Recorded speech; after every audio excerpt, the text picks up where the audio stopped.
কেউ আমারে মাইরালা প্রেজেন্স ছাত্ররা ফেল কেন করে? ছাত্ররা ফেল কেন করে?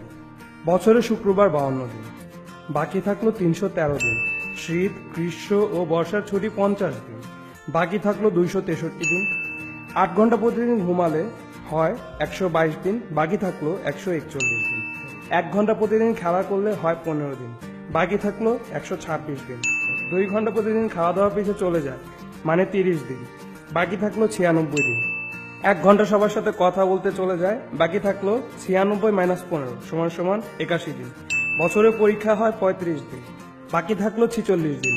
ঈদ, পুজো ও সরকারি ছুটি 20 দিন, বাকি থাকলো 26 দিন। টিভি দেখা, আত্মীয়ের বাসায় ঘুরতে যাওয়া 25 দিন, বাকি থাকলো 1 দিন। আর সে একদিনও তোমার জন্মদিন। ছাত্ররা কি জন্মদিনে পড়াশোনা করবে?